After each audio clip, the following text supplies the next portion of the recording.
Hello, welcome to Cats and Hats Crochet. Thanks for joining me. This is only my second video ever, so yeah. I was really nervous to put out that first one where I talked about being autistic. I wasn't even really sure what I was going to talk about in that video. I thought maybe I'd just share some of my crochet plushies that I've made for an upcoming craft fair and like also talk about autism. I don't know what I was thinking. I ended up just rambling about being autistic, and I think what I'm going to do, what I've decided is that I'm going to talk about being autistic on Mondays, or just autism in general. Hopefully maybe informational, maybe my personal experiences. And I'll be posting those videos on Mondays, and then crochet videos will be on Wednesdays. So I'm going to try that at first, see how it goes. I'm open to feedback as long as it's respectful. And I mean, obviously my first video didn't have a ton of views yet, but those of you that did comment, thank you so much. Like, you have no idea how excited that made me to see that somebody watched it and was kind and appreciative of it. So that was really cool. Yeah, so crochet. I have been crocheting for less than a year, actually. I started probably in March of last year. I started with mostly hats. Hence my name, Cats and Hats. I love making plushies and hats. Those are my favorites because there's so many different variations and varieties, and they don't take that long to make because probably due to ADHD, I am not good at finishing whips. Whips are works in progress, if you didn't know. I tend to start a project, be really excited about it, like really into it, but then I'm like, especially if it's something where you have to like be doing the same. I mean, I like repetition, but after a while, the repetition of doing the same stitch over and over again kind of gets boring too. So it's weird. I have this like push and pull of like, yes, repetition, and then like, no, too much repetition.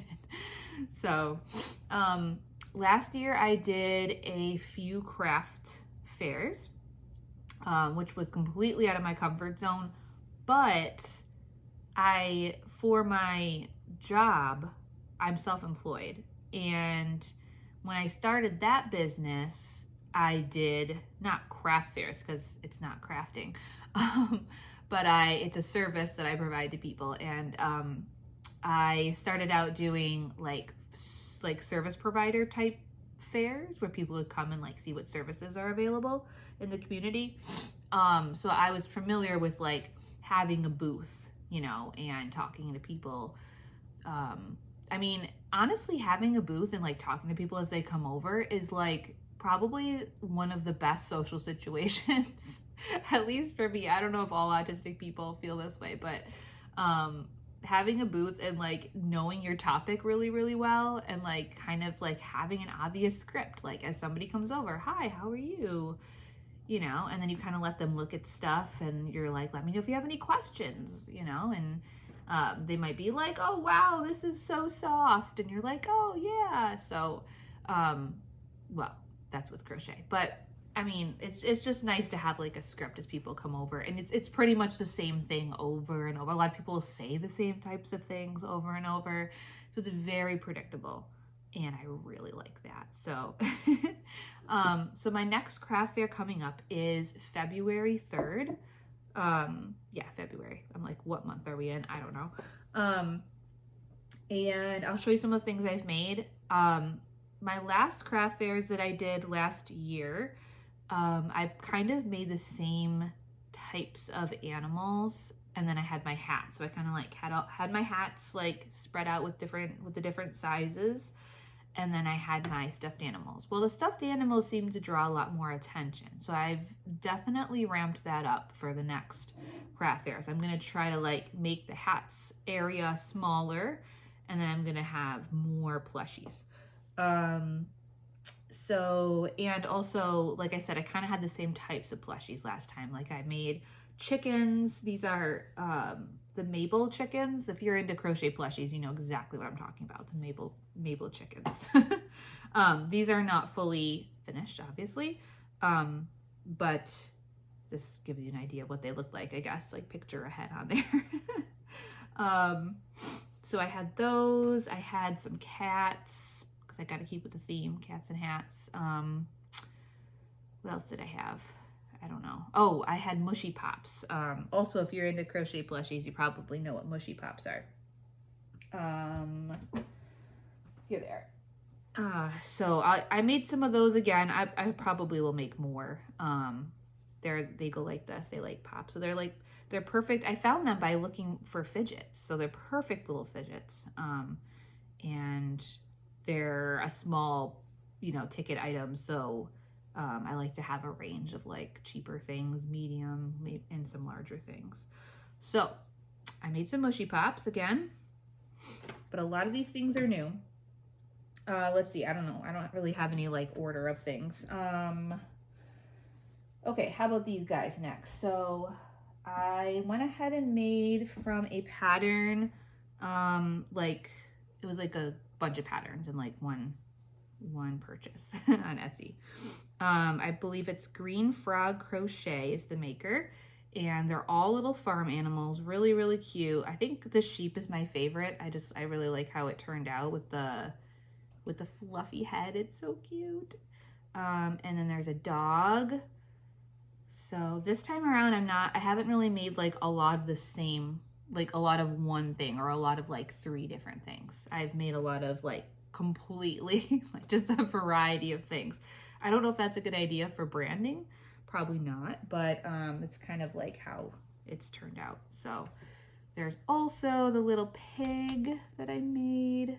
So there's a pig, a dog, and a lamb or a sheep or whatever.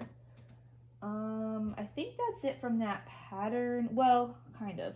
I also made a chick that I'm going to put with the Mabel chickens. So, I mean, I'm going to make more than one. At least that's the plan. So I'll make a few more of those to go with the Mabel chickens. So we kind of have a farm theme going on so far. All right. Here's another dog. This one I didn't change the colors. It's just all the same. Kind of, that one's a little more boring, but I didn't have any other colors at that time. Okay, so next I'll do the cats. I think these turned out really cute. I like how like fat they are. Just so squishy. So this pattern was, gosh, I'm gonna have to I was like, I don't wanna have to list all these patterns in the description, but I might have to because I can picture the person's name, but I can't remember like their business name. The other one was Green Frog, right? Darn, I don't remember this one. I might have to link these in the comments or in the description. Then we've got, and this one I'm not gonna remember either, we've got a big possum. See, this is just completely random, so random. But he's a big fat possum. I don't know what I'm gonna price these at yet, so sorry, I can't tell you that yet. We've got a turtle. This one I can tell you is from All for Jade. Very popular designer, and I really like their patterns. So there's a turtle. Maybe I should stick with All for Jade items if I can. This is another All for Jade pattern. Little froggy. I'll probably make more of those because I think he turned out cute. I also have a smaller one, which I don't like quite as much, but he's cute too. Excuse me. This is also from All for Jade. It's an octopus pattern. And then you make an opening in the bottom and you can pull out a baby. Isn't that cool? Here, ready? There. The only thing is you kind of have to shove him in there and it's kind of hard to get him out. So I hope he doesn't get messed up. You're supposed to be able to fit 2 in there, but I don't know if I'll be able to do that. So here's my little octopus. I tried gluing on some felt eyes this time. And I also did have to use some glue for the mouth to get it to stay a smile. Let's see. anything else from All for Jade. Little whale.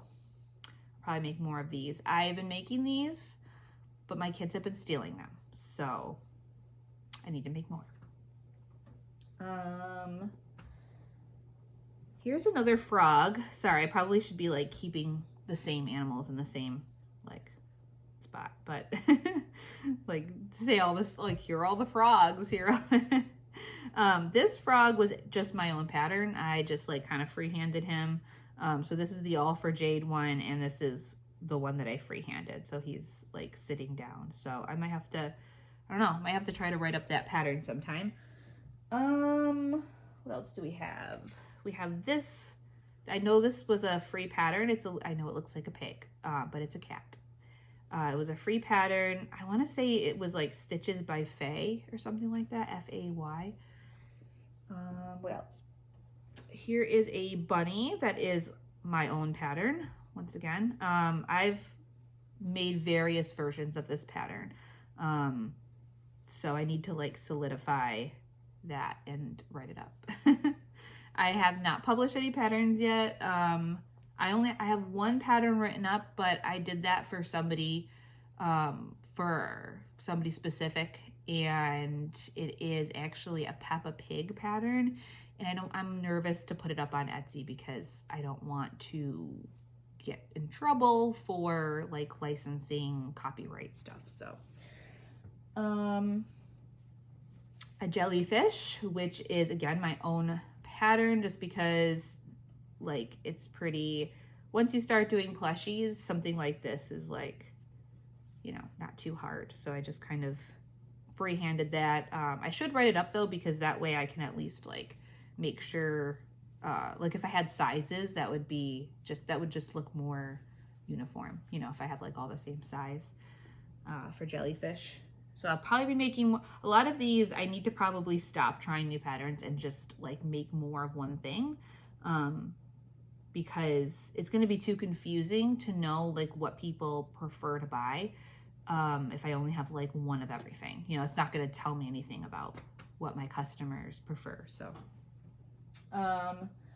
this I've sold before, this penguin pattern, and they sold really, really well for me. So besides the chickens, I tried these at my like last 1 or 2 craft fairs, and they did really good. This is I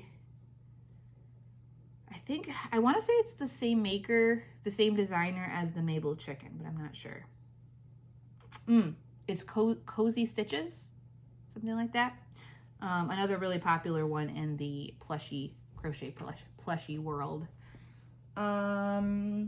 I have a bee, which is also my own pattern. I was gonna have the wings like this, but my husband's like, those look like ears.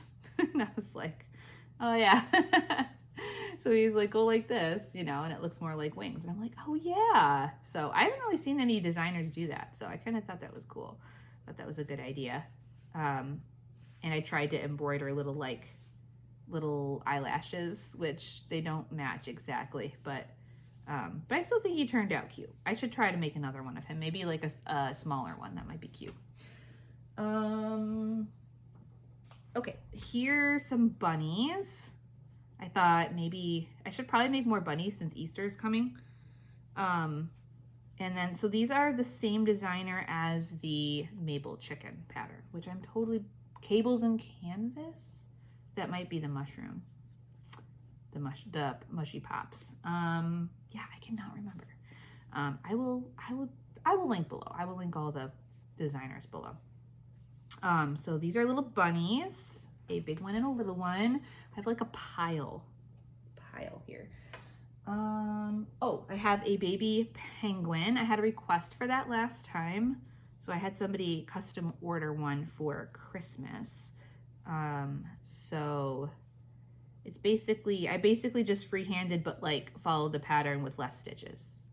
So I used the same blanket yarn, and just kind of freehanded based on the size I wanted. What else do we have? We're almost down to the bottom here. I made a Pooh Bear. Again, this was a request from someone, someone that like might be like commissioning my work. So he's not like sold yet, but I created him and sent some pictures over to them. So I've got him. Whenever I freehand my own patterns, there's always things like flaws that I see that I'm like, but they wanted something that could like sit easily. So that's kind of how I made him. But one of the flaws, I think he turned out good, except one of the flaws is I wish the color change was in the back or invisible, which I did find a resource about how to do an invisible color change. So I'll have to do that next time. And then the other thing is I wish his head was more like the Pooh Bear cartoon shape, you know, but I think he turned out really cute though. And I think if I made more, he'd probably do pretty well at the market. I pretty much just have some more Mushie Pops left, which again, I believe is the Cables and Canvas designer.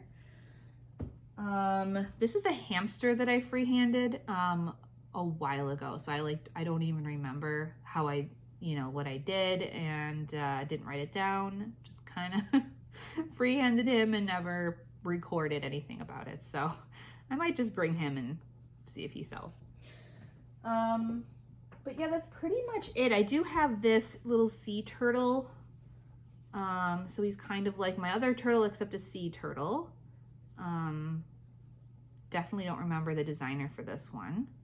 I probably won't be making him again because he requires a lot of sewing. You have to make all the separate parts. Also, the shell is tricky, the way that this particular designer does it, or maybe it's the yarn I'm using. But I really like that other turtle better. It's a lot easier, so I'll probably stick with that pattern. But yeah, that's pretty much it. I do have a large Mushie here. He did not sell last time. People seem to prefer the little Mushies. And then I have some scrunchies, which I need to make more of. I think this is all I have for scrunchies, so definitely need to make more of those. And I don't have the hats right here with me to show you, so I won't be showing those, but I don't know if this was kind of a boring video or not. Let me know in the comments what you want to see as far as crochet goes. I'd be happy to share some tutorials. Like if you're confused about how to make a magic ring, or if there's something you want to do, you want to learn about crochet, or if you'd rather just like me vlog about my markets and how they do and stuff. So yeah, I'm not expecting this coming market to be huge, so we will see how it goes. But yeah, thank you so much for joining me today. I am not sure how long this was. It might have been a little bit short. If so, sorry. Maybe you like shorter videos, I don't know. But I'm going to stop rambling, and I will see you in my next video on Monday.